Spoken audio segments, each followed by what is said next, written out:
बिस्मिल्लाहिर्रहमानिर्रहीम। Dear student, आज हम communication skills and report writing का सेकंड चैप्टर पढ़ने जा रहे हैं। लास्ट लेक्चर में मैंने सेकंड चैप्टर के जो है शॉर्ट क्वेश्चन आपके सामने डिस्कस किए थे, उसके ऊपर मैंने डिटेल के साथ लेक्चर दिया था। आज हम जो फर्दर जो नेक्स्ट 5 क्वेश्चन हैं उनके ऊपर हम डिस्कशन करेंगे। तो हमारे पास क्वेश्चन 6 से हम स्टार्ट करेंगे। हमारे पास क्वेश्चन 6 है, what 3 principles of effective listening. वो हमसे ये पूछ रहा है, वो कह रहा है कि आपने असूल लिखने हैं इफेक्टिव राइटिंग के, 3 असूल लिखने हैं जो आपके मुअस्सर समाअत के 3 असूल लिखने हैं, वो आपने यहाँ डिस्कस करने हैं। सो वो कहता है to know speaker and topic. First आपका इसका जो प्रिंसिपल है, असूल है कि जो लिसनर होता है उसको सबसे पहले स्पीकर के बारे में जानना जरूरी है। Who speaker, a person who is speaking, who is delivering his lecture, her lecture is known as speakers. ठीक है। सो स्पीकर वो कहता है कि जिस बंदे को आप सुनने जा रहे हैं उसके बारे में उसको जानना जरूरी है। उसके बाद उसका जो टॉपिक है उसको भी जानना जरूरी है कि वो किसके ऊपर लेक्चर देने जा रहा है, किसके ऊपर डिस्कशन करने जा रहा है। तो उस टॉपिक और लिसनर दोनों को सुनना, उनको समझना, उनके बारे में जानना ये ज़रूरी है। ठीक है। इससे क्या होता है कि आपकी इंटरेस्टिंग जो है वो बिल्ड होती है। क्यों कि सपोज आपका एक फेवरेट स्पीकर नहीं है या आप उससे सेटिस्फाइड नहीं है, उसके लेक्चर से आप सेटिस्फाइड नहीं हैं, तो फिर आप जो वो अटेंटिवली उसके लेक्चर को नहीं सुनेंगे, आप फोकस नहीं करेंगे, आपकी दिलचस्पी का मौजू नहीं है, फिर भी आप उसके ऊपर जो है वो दिलचस्पी शो नहीं करेंगे। फिर इस तरीके से इफेक्टिव लिसनिंग जो है वो नहीं हो सकती। इसलिए वो कहता है कि पहला असूल ये है कि आप अपने स्पीकर और टॉपिक दोनों के बारे में आपको क्लैरिटी होनी चाहिए, आप उसके साथ फेमिलियर होने चाहिए, ताकि उसके बाद स्पीकर को जानने के बाद और टॉपिक को जानने के बाद आप डिसाइड करेंगे you are going to listen him और नॉट। ठीक है। सो ये पहला प्रिंसिपल है। सेकंड नंबर पर वो कहता है keep your behaviour well about speaker and topic. जब आपको क्लैरिटी हो जाए स्पीकर के हवाले से और टॉपिक के हवाले से, वो कहता है फिर उनके हवाले से जो स्पीकर और टॉपिक के हवाले से आपका जो रवैया है, एटीट्यूड है, वो बेहतर होना चाहिए। ये नहीं है कि आपका दिलचस्पी का मौजू है या नहीं है, या स्पीकर है या नहीं है, इसके बावजूद आपका जो एटीट्यूड है टुवर्ड्स देम वो आपका ठीक नहीं है, तो आप अच्छे लिसनर नहीं बन सकते।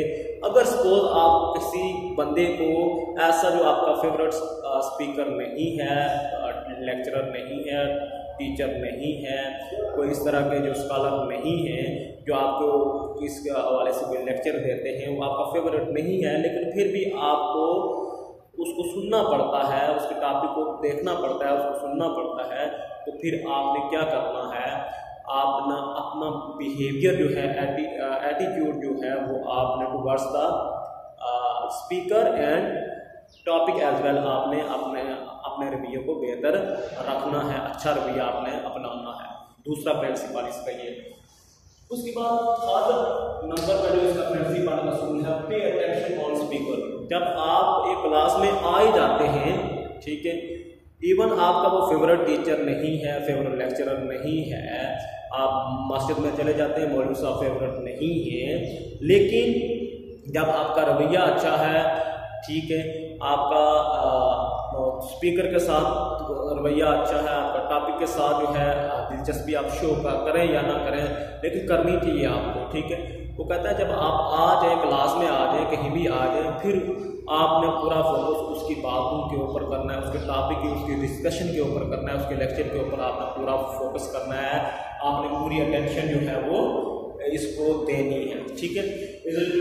सो उसके बाद ये 3 प्रिंसिपल आपने ये याद रखने हैं। ठीक है। वो उससे पहले इस क्वेश्चन नंबर 6 में पूछा है कि मुअस्सर समाज के जो 3 असूल हैं वो आपने लिखने हैं। इन असूलों को हम अपना के अपनी जो लिसनिंग स्किल्स है या लिसनिंग पावर है उसको हम बेहतर बना सकते हैं, उसको इफेक्टिव बना सकते हैं। तो ये नंबर 1, अपना रवैया स्पीकर के हवाले से और टॉपिक के हवाले से आप क्लियर रखें और उनको जानना भी ज़रूरी है, और उसके बाद जो है वो अगर आप आ जाते हैं तो बंदे के साथ उनको सुने। ठीक है। उसके बाद नंबर 7 का जो क्वेश्चन है, व्हाट 3 मेथड लिसनिंग को एक्वायर करने के लिए क्या करना है, 3 तरीके लिखने हैं, 3 मेथड्स लिखने हैं, वो आपने बताना है। ठीक है जी। तो फर्स्ट ऑफ ऑल पहला तरीका ये है न्यू इन्फॉर्मेशन एंड आइडियाज। ठीक है, अच्छी लिसनिंग के लिए, हासिल करने के लिए, अच्छी समाअत के लिए जो पहला तरीका है वो ये है कि आपने इंफॉर्मेशन लेनी है, न्यू इन्फॉर्मेशन लेनी है। आपने अपने अंदर जो है वो नए आइडियाज़ को जो है वो लाना है, यानी लोगों के आइडियाज़ को, नए आइडियाज़ को सुनना है और अपने अंदर नए आइडियाज़ को बिल्ड करना है, थिंकिंग क्रिएट करनी है और आपने नई इंफॉर्मेशन लेनी है, चाहे वो उसका सोर्स कोई भी हो, चाहे आपका मीडिया हो, चाहे आपका बुक हो, चाहे आपका टीचर हो, जहाँ से भी आप जो है वो इन्फॉर्मेशन लेते हैं। लिसनिंग के लिए ये ज़रूरी है कि आप सबसे पहले आपके पास न्यू इन्फॉर्मेशन और आइडियाज़ की एबिलिटी होनी चाहिए कि आपके अंदर ये तजस्सुस, ये क्यूरियोसिटी पैदा होनी चाहिए कि आप नए आइडियाज़ को हासिल करें, उनको देखें और उसके बाद इन्फॉर्मेशन को हासिल करें। Number 1। Second number differentiate fabrications and facts. आपने हकायक और फैब्रिकेशंस यानी फैक्ट्स और फैब्रिकेशंस में आपने डिफरेंशिएट करना है। मतलब ये है इसका कि फैब्रिकेशन वो होती हैं जो हकायक पर मबनी चीज़ें नहीं होती, मनगढ़ंत होती हैं, अपने पास से जो है वो बनाई जाती हैं, वो फैब्रिकेटेड होती हैं या फैब्रिकेशंस उनको कहा जाता है। उसमें और फैक्ट्स में, हकायक में जो चीज़ें हकीकत के ऊपर मबनी होती हैं उनको आपने डिफरेंशिएट करना है। सपोज आपने एक इंफॉर्मेशन ले ली है, वो इन्फॉर्मेशन आपकी जो है वो फैब्रिकेटेड भी हो सकती है और फैक्ट्स भी हो सकते हैं। तो आपने ये डिफरेंशिएट करना है, आपने इसको क्लैरिफाई करना है कि whether it is a fact और अ फैब्रिकेशन। सो आपने इसको आपने डिफरेंशिएट करना है। जब आपके अंदर ये एबिलिटी पैदा हो जाती है कि फैक्ट्स और फैब्रिकेशंस में आप डिफरेंशिएट कर लेते हैं, फिर आपका जो है एक्टिव लिसनिंग होने का आपके अंदर ज़्यादा चांसेस होते हैं। आप मौसर तरीके से जो है वो अबलाग को आप सुन सकते हैं। ठीक है, आप अबलाग को जो है वो उसकी समाअत कर सकते हैं, समाअत अच्छी कर सकते हैं। उसके बाद जो है नंबर 3 पे इम्प्रूव योर पर्सनल स्किल्स। ठीक है, अपनी जो ज़ाती अबलाग है उसको भी आपने अच्छा बनाना है, उसको इम्प्रूव करना है, बेहतर करना है। आपके अंदर भी कम्युनिकेशन जो स्किल्स हैं, महारतें हैं, वो पैदा होनी चाहिए। आपके अबलाग का पोलाइट होना भी ज़रूरी है, उसके में वोकैबुलरी का, अच्छे अल्फाज का इस्तेमाल होना भी ज़रूरी है। उसके अलावा कब अबलाग करनी है, मौके की मुनासिबत, क्या किस अंदाज से गुफ्तगू करनी है, जिस बंदे से आप गुफ्तगू करने जा रहे हैं उसका स्टेटस देखना है, उसकी एजुकेशन देखनी है, उसका कल्चर देखना है। ये चीज़ें आपने मद्देनजर रख के जो है वो आपने उसके साथ कम्युनिकेशन करनी है।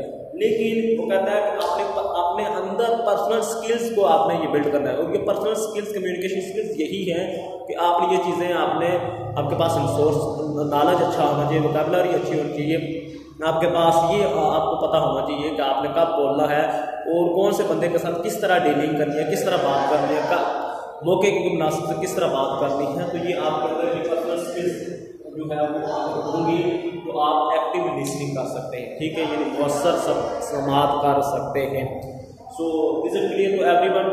सो नेक्स्ट क्वेश्चन है question number 8, write 3 features of good listener. आपने 3 फीचर्स बताने हैं, 3 खुसूसियात बतानी है एक अच्छे सामे की, सुनने वाले लिसनर की 3 खुसूसियात बतानी है कि वो एक अच्छा सामे कैसे हो सकता है, उसके अंदर कौन सी 3 क्वालिटीज़ होंगी कि उन क्वालिटी की बदौलत वो जो है वो अच्छा सामे बन सकता है, अच्छा लिसनर बन सकता है। नंबर 1 वो कहता है he gets interesting in discussion. Number 1 पहली उसकी खुसूसियात ये है कि वो किसी भी टॉपिक के ऊपर, डिस्कशन के ऊपर, गुफ्तगू में अपनी दिलचस्पी को जो है वो शो करता है। ठीक है जी, उसमें हर एक टॉपिक, चाहे वो इंग्लिश का हो, मैथ का हो, फिजिक्स का हो, जो इस्लामिक स्टडीज़ का हो, किसी भी हवाले से कोई डिस्कशन हो रही हो तो वो क्या करता है, अपनी दिलचस्पी को वहाँ शो करता है। ठीक है, उसके बाद good listener is a good speaker. वो कहता है कि जो अच्छा लिसनर होता है, अच्छा सामे होता है, वो हमेशा अच्छा मुकर्रर भी होता है, यानी वो गुफ्तगू अच्छी कर सकता है। जब आप लोगों को अच्छे तरीके से अटेंटिवली आप सुनेंगे तो इसका मतलब ये है कि आपके पास अच्छा सोर्स ऑफ इंफॉर्मेशन हो जाता है या आपके पास इंफॉर्मेशन अच्छी हो जाती है और आपके पास वोकैबुलरी अच्छी हो जाती है, आप लोगों को सुनते हैं, आपके पास अल्फाज का ज़ख़ीरा अच्छा हो जाता है, मालूमात का ज़ख़ीरा अच्छा हो जाता है। तो फिर आप जब आपके पास ये अल्फाज का ज़ख़ीरा और ये चीज़ें आ जाएंगी तो फिर आप उनको डिलीवर भी कर सकेंगे, आप एक अच्छे मुकर्रर भी कर सकेंगे। तो वो कहता है कि जो अच्छा लिसनर होता है वो हमेशा अच्छा मुकर्रर भी होता है, ठीक है, वो बोलने वाला आदमी भी हो सकता है, ठीक है जी। उसके बाद नंबर 5 पर कहता है good listening is understanding others, ठीक है। कहता है जो अच्छी समाअत होती है वो हमेशा काज बनती है, सबब बनती है लोगों को समझने की, दूसरे लोगों को समझने की एक सबब बनती है, ठीक है। मिसाल के तौर पर आप लोगों को आप सुनते नहीं है, दिलचस्पी नहीं रखते आप तो इसका मतलब ये है कि आप अगले बंदे को सुनते नहीं है। सपोज मैं अगर आपको लेक्चर दे रहा हूँ तो आपके अंदर जो है वो दिलचस्पी नहीं है और मुझे सुनते नहीं है तवज्जो के साथ, तो फिर आपने मुझे क्या समझा, ठीक है, आप इसको मतलब आपने इग्नोर कर दिया, ठीक है। तो इग्नोर करना जो है वो अच्छे स्पीकर की अलामतों में से नहीं है, बल्कि अच्छा लिसनर जो होता है वो हमेशा किसी भी स्पीकर की डिस्कशन के ऊपर जो है वो फोकसली अपने तवज्जो जो है वो रखता है। तो जब वो तवज्जो रखता है तो फिर लोगों को अच्छे तरीके से समझ जाता है, उनके बिहेवियर को, उनकी गुफ्तगू को, उनकी कम्युनिकेशन को और इन्फॉर्मेशन को जो है अच्छे तरीके से अंडरस्टैंड कर लेता है। Is it clear to everyone? उस बात नंबर 9 पे है, क्वेश्चन नंबर 9 है state 3 barrier of effective listening. आपने रुकावटों को बताना है कि इफेक्टिव लिसनिंग के अंदर मुअस्सर समाअत के अंदर जो 3 बैरियर आते हैं, 3 रुकावटें कोई आती हैं, वो आपने मेंशन करनी है कि वो कौन कौन सी हमारे इफेक्टिव लिसनिंग के अंदर कौन कौन से बैरियर, कौन कौन सी जो है आ सकती है, बैरियर आ सकते हैं हमारी गुफ्तगू के अंदर, हमारी लिसनिंग को मुतासर कर सकती है, हमारी समाअत को मुतासर कर सकती है।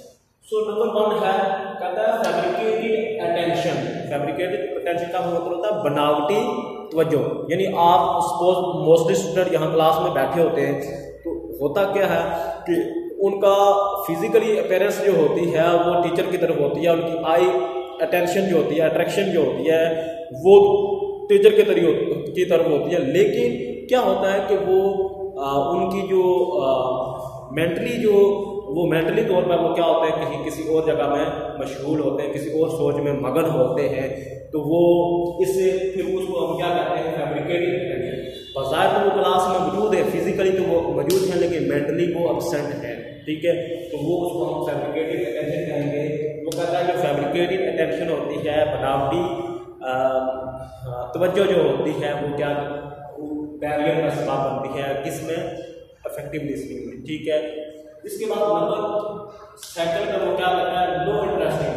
जब आप दिलचस्पी नहीं लेंगे किसी चीज़ के अंदर तो दिलचस्पी का ना होना, अदम दिलचस्पी का होना, दिलचस्पी में फुकदान होना, ये भी क्या होता है लिसनिंग में बैरियर का सबब बन जाता है। आप अपने किसी चीज़ को सुनना ही नहीं चाहते, आपकी तवज्जो ही नहीं है, आपके अंदर इंटरेस्टिंग ही नहीं है, तो इसका मतलब ये है कि आप इफेक्टिव लिसनिंग नहीं कर सकते। उसके इफेक्टिव लिसनिंग के लिए ज़रूरी है कि आपने अटेंशन पूरी आपने फोकस रखनी है उस टॉपिक के ऊपर, डिस्कशन के ऊपर, लेक्चर के ऊपर आपने रखनी है। उसके बाद है एंजाइटी, जिसको कहते हैं इस तरह की कैफियत भी है, आपने आपको रिलैक्स रखना है, ठीक है। आप एक लेक्चर सुनने के लिए जाते हैं, क्लासरूम में बैठे हैं, तो आपके जहन में कोई और जो है वो कोई टेंशन चल रही है, घरेलू कोई मामला चल रहे हैं, या कोई लड़ाई झगड़े का मामला है, या कोई और इस तरह की कोई जो है वो किसी इस्तराबी का शिकार है, एंजाइटी का शिकार है, तो फिर आप तभी आपकी तवज्जो उधर नहीं होगी, बल्कि आपको उसी जो आप जिस मैटर के ऊपर आपका फोकस है वो आप मेंटली वो उसके ऊपर जो है वो कहीं आपके माइंड जो है वो काम कर रहा होगा। आपकी अटेंशन जो है फिजिकली तो आप क्लास में मौजूद होंगे, लेकिन आपकी अटेंशन उस तरफ होगी, आपका जो डिस्प्यूट होगा, आपका जो मैटर चल रहा होगा उसके ऊपर होगा। तो आपकी जो परेशानी है उस परेशानी में आप सफ़र कर रहे होंगे। बज़ाहिर आप जो है वो फिजिकली आप जो है इधर क्लास में मौजूद होंगे, लेकिन अनफॉर्चुनेटली आप जो है मेंटली तौर पर आप अपने उन मामलात को डील कर रहे होंगे। सो वो कहता है कि एंजाइटी भी एक काज बन जाती है किसका इफेक्टिव लिसनिंग में बैरियर का। Is it clear to everyone? So number 10 question है what is external distraction in poor listening. वो कहता है कि बैरूनी बदाखलत जो है वो लिसनिंग में, पूर लिसनिंग में जो नाकस किस्म की जो हम समात करते हैं उसमें बैरूनी मुदाखलत कौन कौन सी हो सकती है, डिस्ट्रक्शन कौन कौन सी हो सकती हैं, रुकावटें कौन कौन सी हो सकती हैं, वो हमें बतानी है। उसके बाद वो कहता है उसमें नंबर 1 कोई बात आ जाती है फैब्रिकेटेड अटेंशन, वो जो पहले मैं डिस्कस कर चुका हूँ आपके साथ। फैब्रिकेटेड अटेंशन से मुराद यही है कि आप बनावटी तवज्जो देते हैं, बजाय आप फिजिकली जो है वो यहाँ मौजूद होते हैं लेकिन मेंटली तौर पर आप मौजूद नहीं होते, तो that is known as fabricated attention. Number 2 यहाँ बताता है नॉन क्लियर फैक्ट्स, ठीक है जी, यानी इसका मतलब ये है कि आपको फैक्ट क्लियर नहीं है, आपको हकायक का पता नहीं है, क्या हकायक हैं, क्या फैक्ट्स हैं, यानी वो जो हमने बात डिस्कस की थी डिफरेंशिएट बिटवीन फैब्रिकेशन और फैक्ट, वो चीज़ें अगर आपके अंदर नहीं हैं फिर वो भी क्या करता है कि आप ये बैरूनी मुदाखलत हो जाती है, बैरूनी रुकावटें पैदा हो जाती हैं लिसनिंग के अंदर, ठीक है। तो ये चीज़ें भी आपने क्लियर करना होता है, ठीक है। उसके बाद टफ टॉपिक, अगर आपको कोई टफ टॉपिक आ जाता है तभी वो बैरूनी मुदाखलत हो जाती है। मिसाल के तौर पर आपको मैथ का एक क्वेश्चन समझाया जा रहा है, वो टफ टॉपिक है आपके लिए, वो आपकी दिलचस्पी नहीं है, आपके लिए टफ टॉपिक है, तो फिर भी आपके लिए ये बैरूनी मुदाखलत होगी, तो उसके लिए आपको जो है वो अपने आप को तवज्जो देना पड़ेगी या टीचर के साथ कंसर्न करना पड़ेगा, उसके बाद उससे टाइम लेना पड़ेगा, ठीक है। उसमें अपनी दिलचस्पी आप बिल्ड करेंगे तो टफ टॉपिक भी जो है वो आपके लिए इजी हो जाएगा। लेकिन अगर आपके में अदम दिलचस्पी है, दिलचस्पी का फुकदान है, तो फिर उस सूरत में ऐसा नहीं हो सकता, ठीक है जी।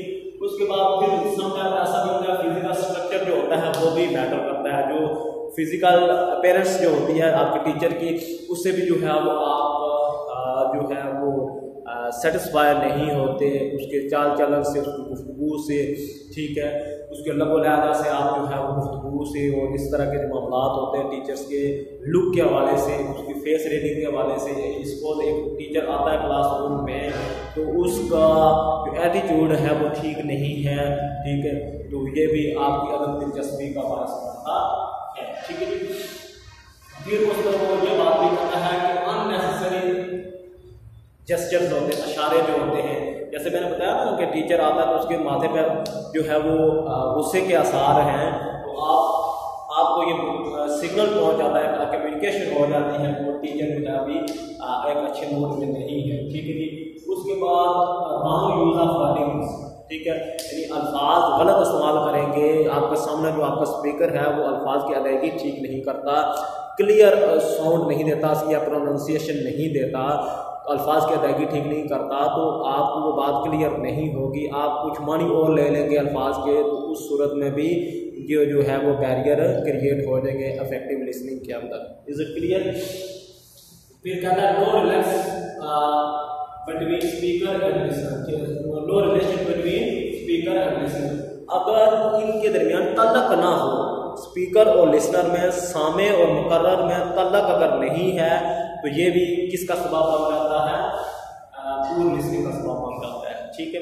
तो ये इनका तल्लक होना, इनके दिलचस्पी होना, इनके अंडरस्टैंडिंग हारमोनी होना इनके लिए बहुत ज़रूरी है। जब इनके अंदर हारमोनी होगी, दिलचस्पी होगी, रिलेशनशिप अच्छा होगा, देखें आपका जो फेवरेट टीचर होता है उसके मबैन आपका जो रिलेशनशिप होती है वो अच्छी होती है, तो आप उसके सब्जेक्ट में जो है वो दिलचस्पी भी जो है वो शो करते हैं।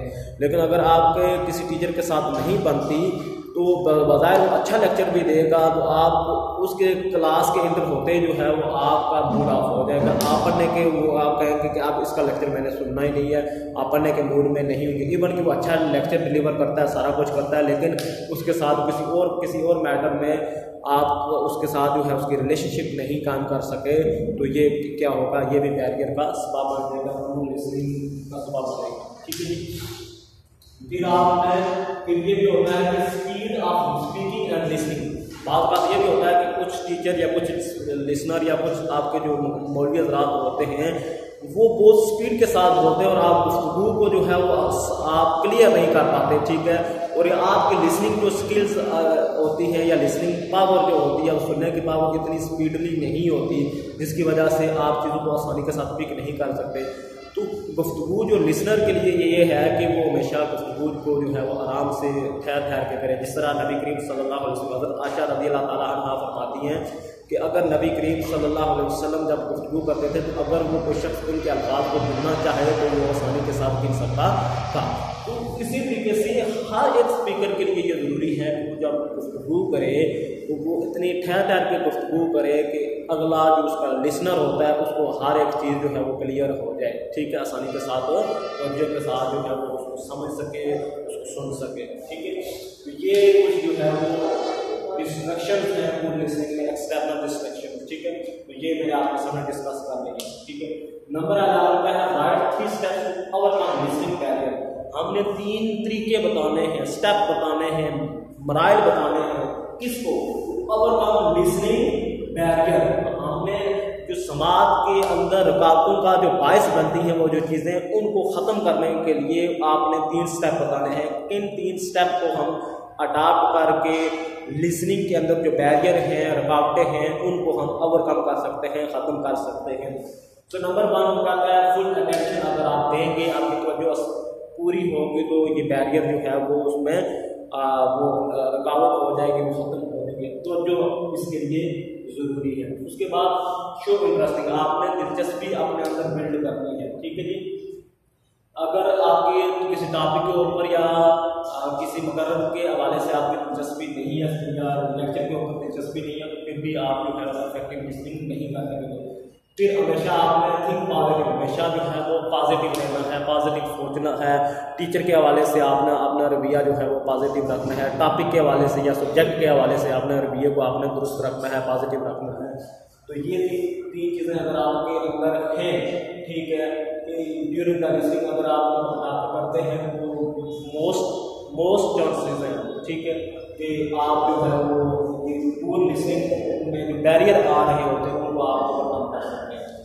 नंबर 12 क्वेश्चन जो है define listening, what is listening, सुनना क्या है, ये क्वेश्चन आ सकता है। उस लिसनिंग क्या है, ability to listen and understand. Listening सिर्फ ये नहीं है कि सिर्फ आप लोगों ये एक बंदे के अंदर एक काबिलियत पैदा हो जाती है सुनने की तो वो हम क्या कह दें कि ये काबिलियत उसके अंदर आगे तो वो लिसनिंग होगी, नहीं। काबिलियत से मुराद वो कहते हैं आगे अंडरस्टैंडिंग की भी बात करता है, ability to listen and understanding, ठीक है जी। अंडरस्टैंड करने की जो एबिलिटी है और लिसन करने की जो एबिलिटी है which that is known as listening. दोनों को मिलाकर हम क्या कहते हैं, लिसनिंग। अगर आप एक बंदे को सुन रहे हैं लेकिन उसको समझ नहीं रहे तो वो लिसनिंग नहीं होगी, ठीक है। जैसे मैंने आपको एक कंसेप्ट क्लियर किया था कि what is difference between hearing and listening. Similarly ये बात की है कि अगर आपने लिसनिंग तो की है लेकिन अंडरस्टैंडिंग नहीं की है, आप चीज़ों को अंडरस्टैंड नहीं कर पाए, इंटरप्रेट नहीं कर पाए, तो वो आपकी लिसनिंग नहीं है। लिसनिंग के लिए दोनों चीज़ों का होना लाज़िम मलज़ूम है, ठीक है। उसके बाद कहते हैं after listening able to give the feedback to speaker. Listening वो इफेक्टिव लिसनिंग कंसीडर होगी कि जब आप लिसन करने के बाद आप अपने स्पीकर को उसके हवाले से फीडबैक देते हैं, रिस्पांस देते हैं, तो वो इफेक्टिव लिसनिंग होगी। मिसाल के तौर पर आज का मैंने लेक्चर आपके सामने डिलीवर किया है, तो इसके बाद आप जब ये वीडियो आप देखेंगे, वीडियो देखने के बाद इसका जो है वो फीडबैक देंगे कि ये इस क्वेश्चन की मुझे समझ आई है या नहीं आई है, तो वो हम जिसकी समझ आ गई है वो इफेक्टिव लिसनिंग हो जाएगी, और जो नहीं आई है उसमें कोई बैरियर आ जाएंगे, ठीक है, तो वो हमारी इफेक्टिव लिसनिंग नहीं होगी, वो पूर लिसनिंग हो जाएगी, ठीक है। वो आपकी पूर लिसनिंग हो जाएगी और इफेक्टिव लिसनिंग वो होगी जो आप जिन चीज़ों को आपने आसानी के साथ अंडरस्टैंड कर लिया है। सो ये आज हमने क्वेश्चन जो है वो डिस्कस कर लिए। सो आई होप कि आप लोगों को आसानी के साथ समझ आ गए होंगे। So if you have any question regarding today's lecture, you may ask me any question after watching this video. I will upload this video on my YouTube channel and I will send you the link of this video on your WhatsApp group. So watch it and ask me any question. So goodbye.